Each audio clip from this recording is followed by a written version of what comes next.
வணக்கம். நான் தமிழாளி Kennedy Jacqueline பேசுகிறேன். இன்றைய தலைப்பு ராணி சம்யுக்தா வீரம் நிறைந்த ஹரியானாவில் ஏரி ஓரத்தில் ஒரு கோட்டை இருந்தது. அந்த கோட்டையில் பிருத்திவிராஜன் அரசாட்சி செய்து கொண்டிருக்கிறார். கண்ணோசியில் ஜெயச்சந்திரன் என்ற அரசராட்சி செய்து கொண்டிருக்கிறார். அவளுக்கு ஒரே மகள் சம்யுக்தா. இப்பொழுது இந்த சம்யுக்தா சின்ன வயதிலிருந்தே தனக்கு பிடித்த கணவன் தான் திருமணம் செய்து கொள்வேன் என்று கூறிவிட்டார். அதனால் எத்தனையோ மணமகனை பார்த்தும் ஒத்துக்கொள்ளவில்லை. இப்படி இருக்கும் இந்த வேளையில் தன்னுடைய அழகை ஒரு ஓவியமாக வரைய வேண்டும் என்று தன்னுடைய தந்தையிடம் கூறுகிறாள். உடனே தந்தையும் அதற்கு ரஜபுத்திரர்களில் சிறந்த ஓவியரை ஒருத்தரை வரவழைத்து, அந்த காலத்துலலாம் பெண்கள் நேருக்கு நேர் நிற்க மாட்டார்கள். உடனே என்ன பண்ணார், கண்ணாடியில் பார்த்து வரைந்து கொண்டிருக்கிறார்.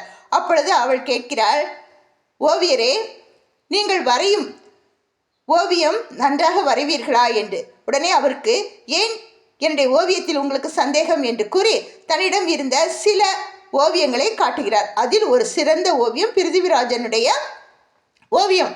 அதை பார்த்த உடனே அவளுக்கு மனதில் ஆசை ஏற்பட்டு விட்டது. இதை அவள் எப்படி கூறுவாள்?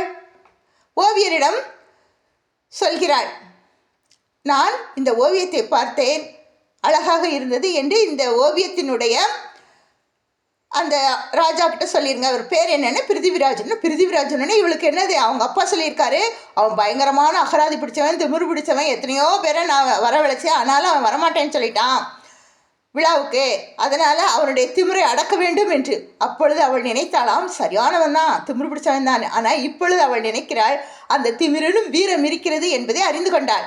உடனே இது ஓவியரிடம் சொல்லி அனுப்புகிறாள். அந்த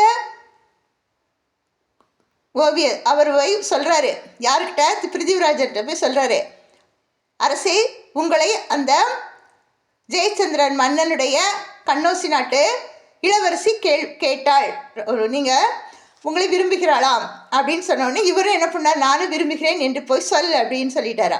உடனே அவர் சொல்கிறாரு.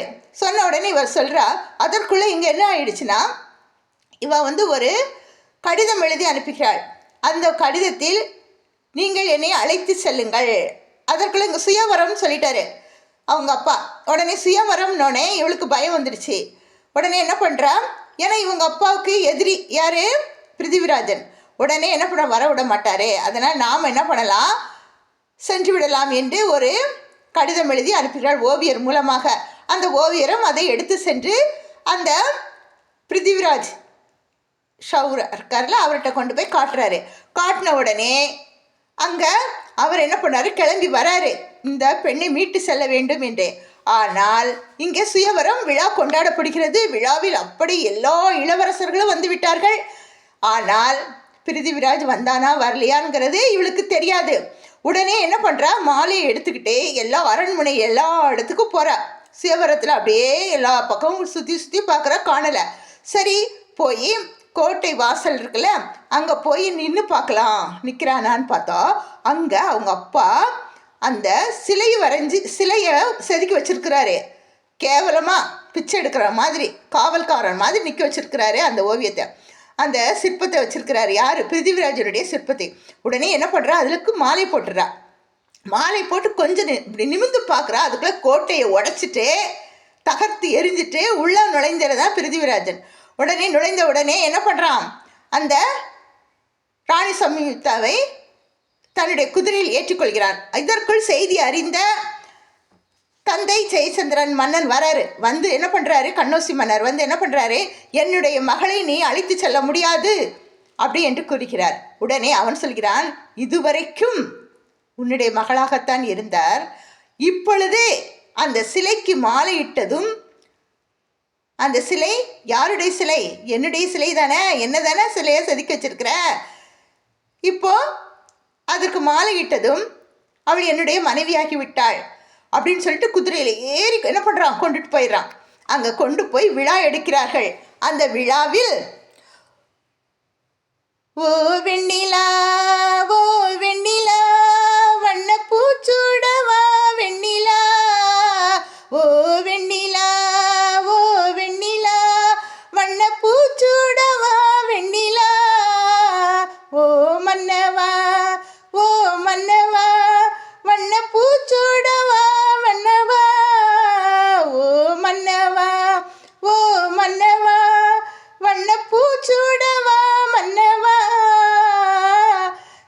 பாடல்களெல்லாம் பாடி ஆடி இருக்கும் அந்த வேளையில் முகமது கோரிக்கு எப்பொழுது என்ன பண்ணியிருக்கான் தெரியுமா? 13 தடவை 14 தடவை வந்து போர் தொடுத்திருக்கிறான். தோற்றே சென்றிருக்கிறான். யாரிடம்? பிருத்திவிராஜன்ட்ட. உடனே என்ன பண்ணா, இப்போ இவன் திருமணம் செய்து கொண்டான். அது சுயவரத்தில் அந்த பெண் விரும்பி திருமணம் செய்து கொண்டான். அதுவும் யாரு? ஜெயச்சந்திரன் வந்து விரோதி என்று தெரிந்தும் திருமணம் செய்து கொண்டான். இவனை எளிதாக நாம் வென்று விடலாம், ஏன்னா இவனுக்கு ஆள் பலம் இல்லை என்று அறிந்து கொண்டான். உடனே வரான், நான் போருக்கு வருகிறேன் என்றே. இப்பொழுது இவளுக்கு எவ்வளவோ சொல்லி பார்க்கிறாள். என்னுடைய தந்தையிடம் படைகளை அனுப்ப சொல்லுங்கள், நீங்கள் செல்ல வேண்டாம் என்று. ஆனால் அவன் கேட்பதாக இல்லை, சென்று விடுகிறான். நான் எத்தனை தடவை ஜெயிச்சிருக்கிறேன்? 13 தடவை ஜெயிச்சிருக்கேன், வெற்றி பெற்றிருக்கிறேன். இந்த தடவை ஒரு சின்ன ஒரு விளையாட்டு மாதிரி தான். அதனால் நான் என்ன பண்ணுறேன், போய் போரில் வெற்றி பெற்று வருகிறேன், வீர மகனாக வருகிறேன் என்று சென்று விடுகிறான். சென்று வெற்றியும் பெற்று விட்டான். இப்பொழுது இந்த வெற்றியை கொண்டாடுகிறார்கள் மக்கள். ராணி சம்யுக்தா வந்த வேளையில் நல்லது நடந்து விட்டது என்று எல்லாரும் என்ன பண்ணுறாங்க, கொண்டாடி கொண்டிருக்கிறார்கள். அதற்குள் 1 ஆண்டு தான் சென்றது. திரும்பவும் முகமது கோரி, உன்னுடைய தரையின் போர், 2வது போர் இது, போரில் நீ வந்து என்னை சந்தி என்று சொல்லிட்டான்.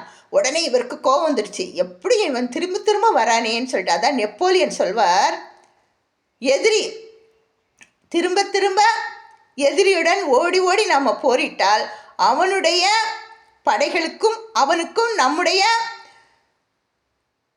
பலவீனம் தெரிந்துவிடும். நம்மளை அவன் என்ன பண்ணுவான், சீக்கிரமாக எதிர்த்து விடுவான். ஏன்னா அவன் அடிக்கடி வரா, சந்து பொந்து எல்லாமே தெரியும், எங்கேருந்து எப்படி தாக்கலாம் எல்லாம் தெரியும் அப்படின்னு நெப்போலியனே சொல்லியிருக்கிறாரு. அதே போல் நம் தமிழ் பழமொழி ஒன்று இருக்கிறது. என்ன என்றால், யானைக்கு பாகனின் வீடை காட்டக்கூடாது. அது ஈஸியாக வந்துடும். ஏன்னா அதுக்கு கோபம் முதல்ல யார் மேலே வரும்னா பாகன் மேலே தான் வரும். அதுக்கு என்ன கோபம் வந்தாலும் சரி, உடனே என்ன பண்ண, பாகனை தான் தூக்கி போட்டு மிதிக்கும். அதனால் அதை காட்டக்கூடாதுன்னு நம்ம தமிழ்லையும் சொல்லுவாங்க பழமொழி. அது மாதிரி முகமது கோரி இப்பொழுது இவன் அசந்து விட்டான். ஏன்னா இவனுக்கு இன்னும் அவங்க மாமனார் சப்போர்ட் பண்ணலை அப்படின்னு தெரிஞ்ச உடனே என்ன பண்ணுறான், வரான். வந்து போர் பயங்கரமாக நடக்குது, தரையன்ல யுத்தம். இங்கே இவங்கெல்லாம் பிரார்த்தனை பண்ணி கொண்டு இருக்கிறார்கள், பெண்கள் எல்லாம். அங்கே இருந்து ஒரு ஓலை வருகிறது. அந்த காலத்தில் பார்த்திங்கன்னா ஒற்றர்கள் வருவார்கள், பெண்களுக்கு சொல்லிடுவாங்க, இந்த மாதிரி அவர்கள் கைவசம் போயிடுச்சுன்னா சொல்லிடுவாங்க. இப்பொழுது ஓலை வருகிறது. அந்த ஓலையில் பிருத்திவிராஜன் உயிர் பிரிந்து விட்டது என்று. உடனே துடிக்கிறாள், துவழ்கிறாள், அழுகிறாள். இப்படி என்ன ஆச்சுன்னு சொல்லிட்டு உடனே அவன் என்ன பண்ணுறான், வாழ்ந்தால் மானத்துடன் வாழ வேண்டும் என்று எண்ணி உடனே அந்த காலத்தில் என்ன பண்ணுவாங்கன்னா, ராணி, இளவரசி, அப்புறம் அந்த நாட்டில் இருக்கிற இளம் பெண்களை தான் முதல்ல சூறையாடுவார்களாம். அவர்கள் கைக்கு நாம் சிக்கக்கூடாது என்று தானே என்ன பண்ணா, சவுகார் அப்படின்னு சொல்லுவாங்க, தீயை மூட்டி அதில் முதல் ஆளாக அதில் குதித்து விட்டார்களாம். ராணி சம்யுக்தா வாழ்ந்தால் வீரத்துடனும் மானத்துடனும் வாழ வேண்டும் என்று கூறி குதித்து விட்டார்களாம். நன்றி, வணக்கம். இதை கேட்டதும் லைக் பண்ணுங்க, ஷேர் பண்ணுங்க, சப்ஸ்கிரைப் பண்ணுங்க. உங்கள் தமிழாளி கென்னடி ஜாக்லின். நன்றி, வணக்கம்.